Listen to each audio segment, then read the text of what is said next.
Mesdames et messieurs, bienvenue à Planète Terre. Aujourd'hui à l'émission Collusion et corruption au Mexique dans la foulée de l'enlèvement des 43 étudiants de l'État de Guerrero. Et on fait le point sur les manifestations et le mouvement pro-démocratie à Hong Kong.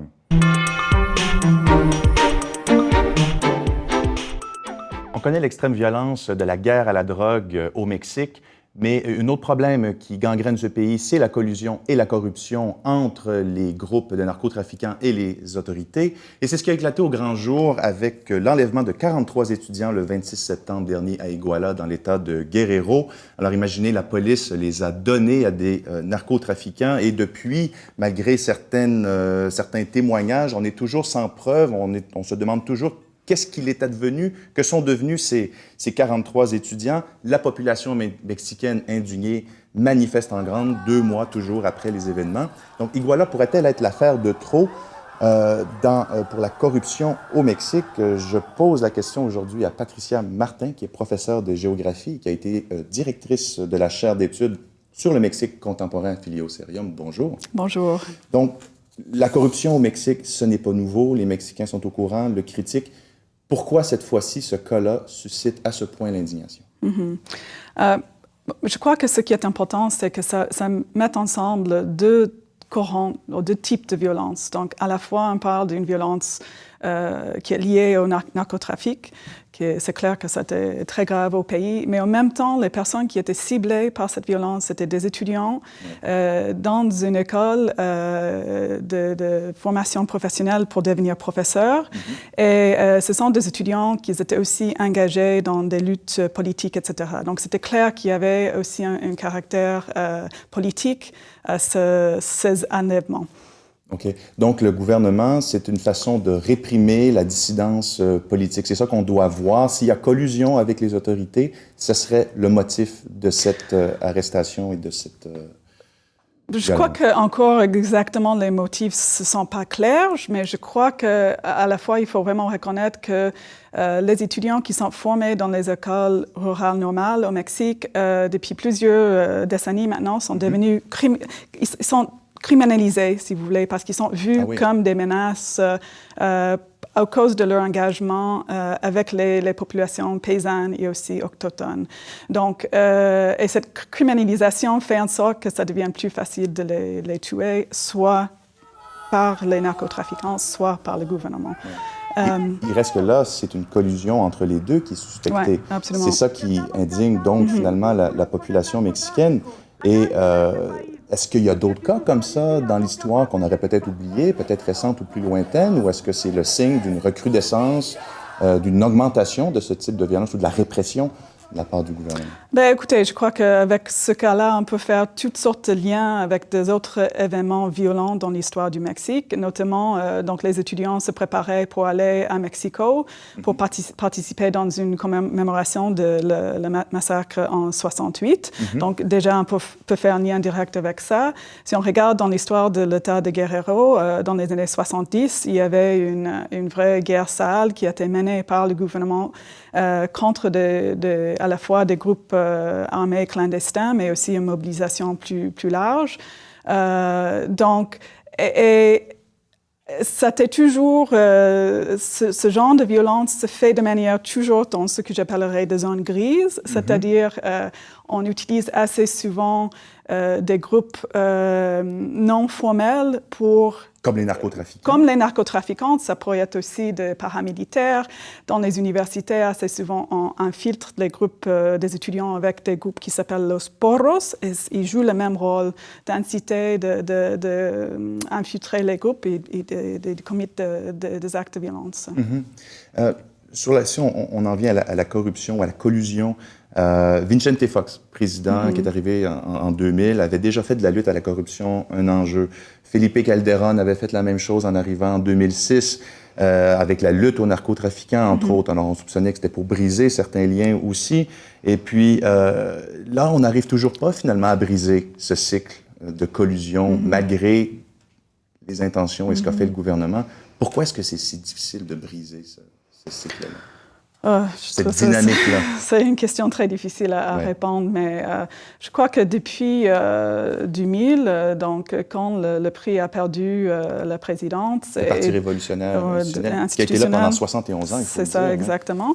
On voit aussi une désintégration un peu de l'hégémonie du PRI comme pouvoir, qui en quelque sorte, je crois, était capable de garder certaines limites sur des questions de violence. Et garder le contrôle. Garder un peu le contrôle. Donc, il y avait toujours de corruption, il y avait toujours de narcotrafic, ça c'est sûr. Et puis, même dans les années 50, on peut faire des liens entre le gouvernement et le narcotrafic.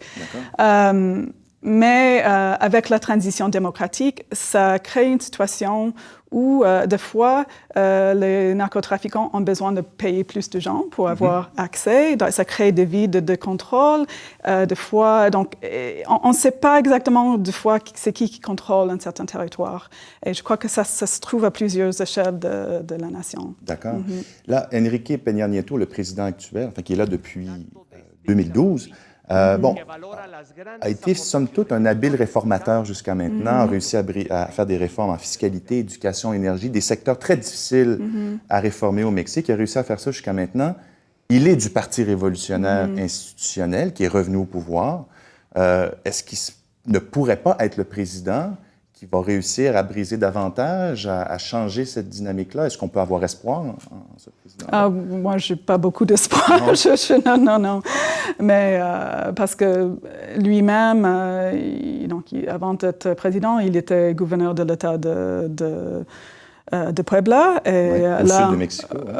Exact. Puis là, on a vu des événements aussi de violence, etc., sous sa gouverne. Donc, puis il y a beaucoup de gens qui soupçonnent qu'il y avait beaucoup de corruption pendant les élections. Donc, son arrivée au pouvoir, ce n'était pas surprenant, mais c'était très contesté.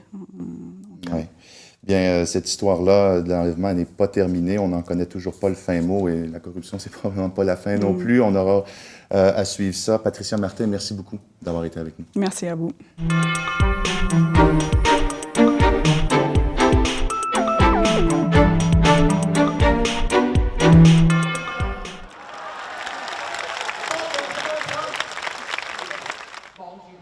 La révolution des parapluies rassemble depuis fin septembre à Hong Kong étudiants, intellectuels et travailleurs, tous unis pour une même cause, l'instauration d'un suffrage universel libre et transparent pour les élections de 2017 à Hong Kong même.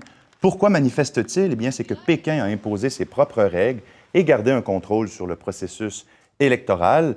Mais après 2 mois, les manifestations s'essoufflent. Est-ce que tout cela aura été un coup d'épée dans l'eau? Je pose la question aujourd'hui à Dominique Cahouette, qui est professeur de sciences politiques à l'Université de Montréal et membre du Centre d'études de l'Asie de l'Est, affilié au Cérium. Bonjour, Dominique. Allô. Et Marie-Ève Reny, qui est professeure adjointe au département de sciences politiques, également à l'Université de Montréal et spécialiste de la Chine au Cérium. Bonjour, Marie-Ève. Bonjour. Marie-Ève, je vais commencer avec vous. Point d'information au départ, qu'a imposé exactement Pékin et quel est le statut exact d'Hong Kong depuis la rétrocession, depuis sa rétrocession à la Chine en 1997?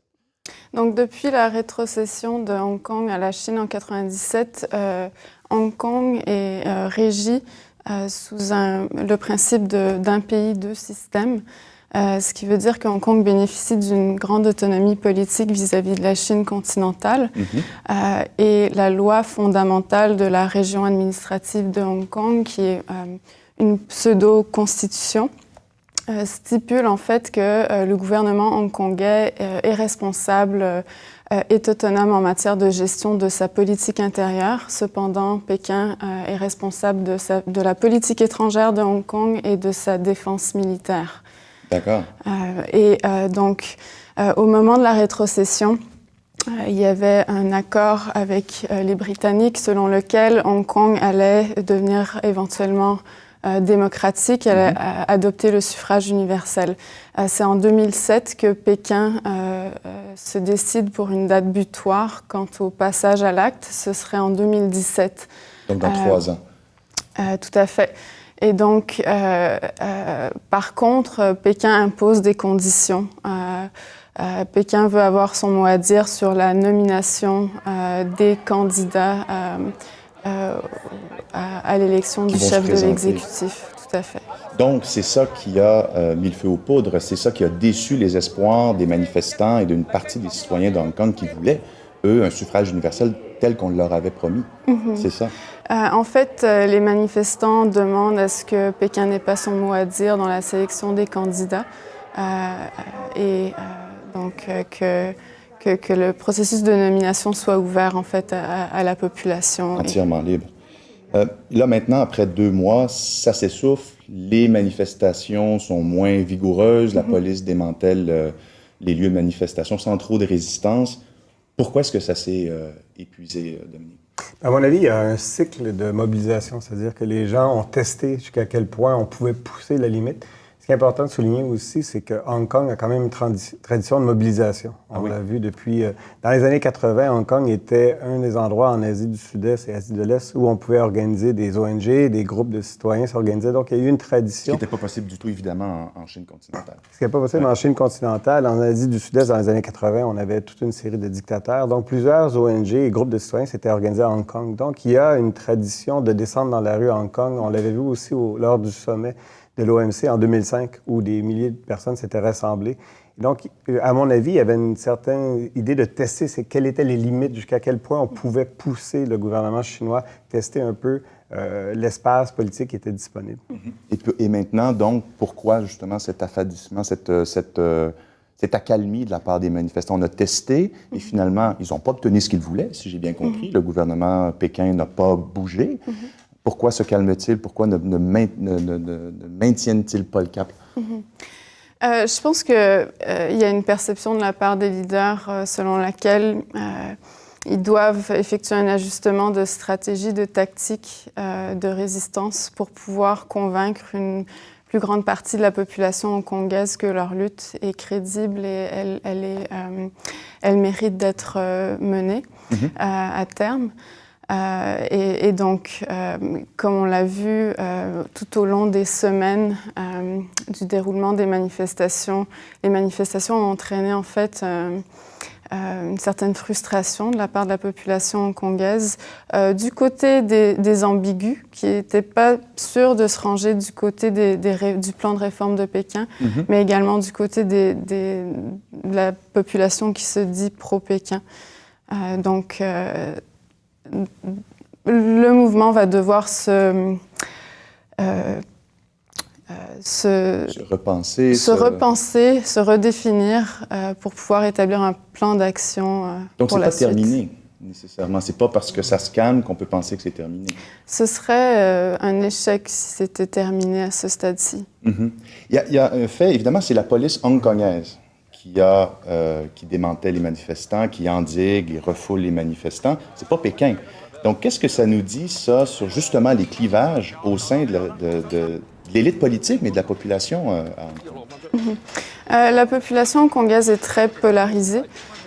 Donc, il y a une polarisation socio-économique. Les intérêts pro-Pékin sont liés au secteur des affaires, des finances. Okay. Ce sont des intérêts qui veulent en fait s'assurer que Hong Kong demeure un centre financier stable à long terme et qui estiment en fait qu'une démocratisation du système politique pourrait remettre en cause une telle stabilité. Cette croissance-là. Le mouvement pro-démocratie est assez diversifié, mais il y a une partie du mouvement qui revendique une ville plus équitable sur le plan de la redistribution sociale et un État-providence plus généreux, une couverture sociale plus généreuse pour la population défavorisée. D'accord. C'est intéressant de comprendre aussi pourquoi Pékin tient tant à garder un contrôle tel sur Hong Kong. Quelle est la motivation derrière ça, Dominique? À mon avis, au fond, Pékin, c'est sûr que Hong Kong, c'est important pour le milieu des affaires. Le président chinois avait rencontré les 70 hommes d'affaires les plus importants à Hong Kong, pour assurer qu'il y avait un support. Mais au fond, je pense ce qui les préoccupe le plus, c'est ce qui se passe à l'intérieur de la Chine continentale et donc quel signal on veut envoyer. Et les militants communiquent entre eux. Hong Kong, c'est une porte d'entrée pour beaucoup de militants qui veulent organiser à l'intérieur de la Chine. Et donc, le signal que l'on donne, la façon dont on traite Hong Kong ou les manifestations, c'est un signal qu'on envoie sur qu'est-ce qui est possible de faire et est-ce qu'à l'intérieur de la Chine, on commence à s'organiser. Et ça, c'est vraiment la grande préoccupation. Il n'est pas question d'avoir de manifestations à Pékin même, par exemple. Et donc, c'est jusqu'à un certain point, on joue une ligne dure, à mon avis, en partie pour envoyer un signal face à ce qui se passe à l'intérieur de la Chine. Je ne sais pas si Marie-Ève est d'accord ou si tu Oui, Marie-Ève? Est-ce que la question, c'est pourquoi est-ce que Pékin tient tant à Hong Kong au sein de son territoire même, ou pourquoi Pékin tient tant à vouloir s'ingérer dans les affaires de Hong Kong? Les deux questions sont pertinentes, effectivement. Mais en fait, pour ce qui est de la première question, Pékin tient au territoire hongkongais tout simplement parce que la souveraineté territoriale est une des priorités numéro 1 de l'État chinois et que... En fait, ce serait une perte de face totale vis-à-vis de sa propre population, mais de la communauté internationale de ne pas pouvoir contrôler cette portion de territoire. Pékin tient aussi à avoir un pouvoir de décision dans la nomination du chef de l'exécutif parce qu'elle veut éviter à tout prix qu'il y ait des leaderships à Hong Kong qui soient pro-Occident et non pro-Pékin. Alors, on peut se poser la question à savoir si cette dichotomie est valable et que finalement, un leadership pro-Occident pourrait également être pro-Pékin et que les deux ne sont pas irréconciliables. Mais voilà, donc c'est... Et puis, je suis d'accord avec Dominique Cahouette que Pékin veut à tout prix éviter que les manifestants réussissent à avoir leurs revendications accommodées parce que le gouvernement chinois cherche à éviter que ce type de mouvement pro-démocratie se reproduise sur son propre territoire. Ah oui. Là, est-ce qu'on n'est pas dans l'héritage de Tiananmen, qui date d'il y a 25 ans? On se rappelle là, la répression là, des manifestants à Tiananmen, et depuis, le gouvernement ne tolère de moins en moins, en fait, la dissidence. Est-ce que c'est pas un héritage? Ce qui se passe à Hong Kong, le comportement de Pékin, n'est-il pas un héritage de ce qui s'est passé il y a 25 ans à Pékin? Je pense que le comportement de Pékin vis-à-vis de ce qui se passe à Hong Kong aujourd'hui est très différent. Pékin est en retrait de ce qui se passe à Hong Kong, principalement parce que c'est le gouvernement hongkongais qui est responsable de la gestion de ses affaires intérieures. Et le gouvernement hongkongais ne peut tout simplement pas prendre des mesures aussi drastiques que le gouvernement chinois avait prises en 89, parce qu'il est régi par des institutions qui ne sont pas complètement autoritaires. La liberté d'association, d'expression, elle est protégée à Hong Kong. Donc, il y a des limites jusqu'à quel point le gouvernement hongkongais peut intervenir dans ces manifestations. Mais du côté de Pékin, il y a très certainement une peur qu'un autre Tiananmen ait lieu.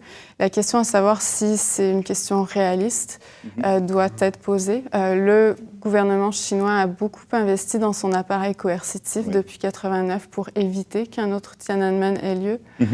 Et c'est pas clair que les dissidents politiques en Chine seraient en mesure de se mobiliser collectivement pour organiser le type de manifestation qu'on voit à Hong Kong aujourd'hui. Dominique, pour conclure rapidement, ce qui se profile, ce qui se passe présentement à Hong Kong avec le comportement de Pékin, pour le mouvement pro-démocratie, vous seriez optimiste? Enfin, comment entrevoyez-vous la suite des choses? Bien, c'est pas évident. La première chose qu'il faut souligner, c'est que Tiananmen Square, ça fait 25 ans. Ceux qui étaient dans la rue, c'est des étudiants, ils n'étaient pas nés au moment de Tiananmen Square. Et donc, je pense que pour eux, l'agenda est vraiment un agenda centré sur ce qu'ils voient ou ce qu'ils perçoivent. C'est leur militantisme qui émerge. 2017, c'est quand même loin. C'est-à-dire que c'est 3 ans, d'ici 3 ans. Donc, c'est quand même intéressant. Il y a une partie théâtrale, je pense, qui était de Pékin, qui voulait déjà mettre en ligne déjà comment ils allaient gérer 2017, parce qu'au fond, ils pourraient imposer un candidat. On peut trafiquer des élections, c'est pas si difficile à faire et on l'a déjà fait. Et donc, il y a une partie, je pense, qui est tournée vers l'extérieur aussi. Comme disait Marie-Ève, on veut démontrer que Hong Kong fait partie de notre territoire. On va tolérer une certaine marge de manœuvre, mais il y a des points qu'on ne peut pas traverser.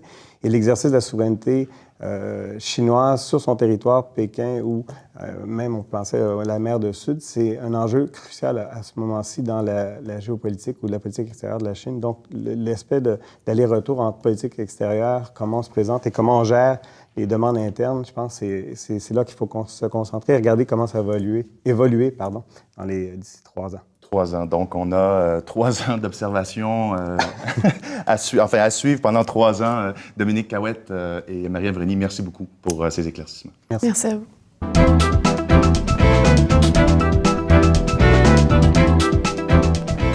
C'est maintenant le segment hors champ où on demande à nos invités de nous surprendre avec des informations plus ou moins connues ou peut-être même carrément méconnues du grand public. Marie-Ève, je commence avec vous. Oui, donc en fait, le gouvernement chinois dans la région autonome ouïghour du Xinjiang mène actuellement une campagne de lutte contre le port du voile et plus particulièrement le niqab ainsi que le djilbab.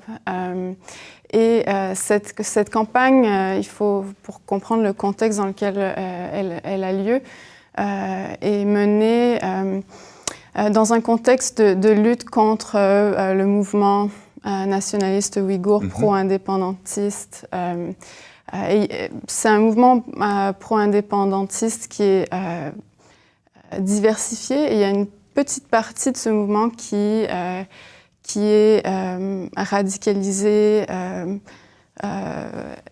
Qui mène des actions violentes parfois. Tout à fait. Et donc, le gouvernement chinois est en train de mener cette lutte contre le port du voile et associe le port du voile au conservatisme religieux et au mouvement pro-indépendantiste. Par ailleurs, les observateurs voient dans le port du voile une forme d'opposition aux politiques restrictives du gouvernement chinois en matière de pratique de la religion. Oui. Et donc, dans le contexte de cette lutte contre le port du voile, le gouvernement chinois a invité des paysans au Xinjiang à participer à un concours de dessin, représentant la manière dont ils imaginaient en fait le radicalisme religieux. Ah oui, de manière plus ou moins orthodoxe comme campagne. Les dessins ont été publiés sur le site web de la Radio nationale de Chine, l'antenne du Xinjiang. Ah oui, quand même. Dominique. Oui, la semaine dernière, en fait, du 10 au 12 novembre, avait lieu le sommet de l'APEC. Oui. L'APEC, c'est énorme, c'est-à-dire que ça serait la zone de libre-échange de l'Asie-Pacifique. Ça regroupe 40 de la population mondiale. C'est des chiffres incroyables. 55 du produit national brut, 44 du commerce international. Ça a été créé en 89 par l'Australie. L'idée, c'était de regrouper, de créer une immense zone de libre-échange. Oui. Depuis 89, ça piétine. Il n'y a pas beaucoup de choses qui avancent. Cette année, ça avait lieu en Chine. Donc, la Chine avait empêché le trafic pendant les jours avant pour s'assurer que Pékin était propre. Éviter le smog. Là. Éviter le smog. Ah oui. Donc, malheureusement, c'était propre avant, mais lors du sommet, il y avait des vents et là, la pollution est revenue. Mais on avait contrôlé, on avait investi. Certains disent jusqu'à 6 milliards ou plusieurs milliards pour rendre Pékin sous son meilleur jour. Et au fond, ce qui est fascinant, c'est qu'il y a peu de choses qui ressortent de tous ces sommets-là parce qu'il y a trop d'intérêts divergents. Tout le monde est intéressé. On ne peut pas s'entendre. 21 économies, 40 du 55 du produit national brut mondial, c'est énorme. Donc, au fond, ce qui est intéressant d'une année à l'autre, c'est de regarder les costumes. Et cette année, particulièrement, c'est intéressant. Si vous regardez les photos qu'on pourra projeter, ils ressemblaient tous à des acteurs de Star Trek. C'était donc le costume de cette année.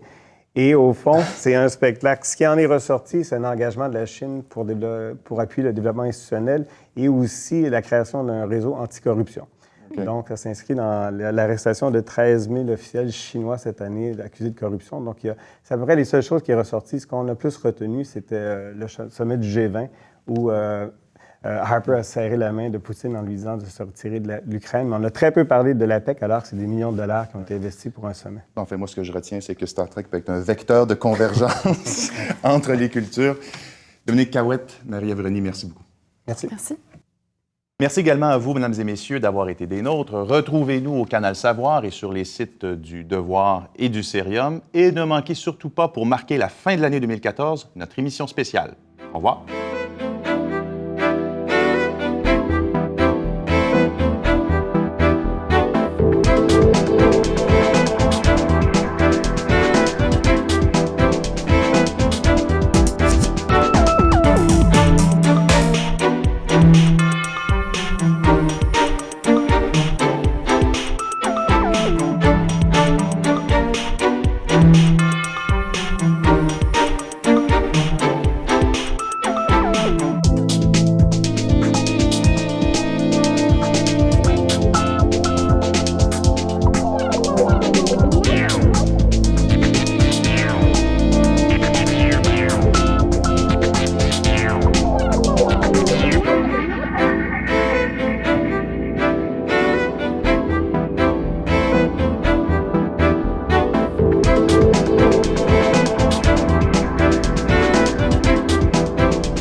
Thank you.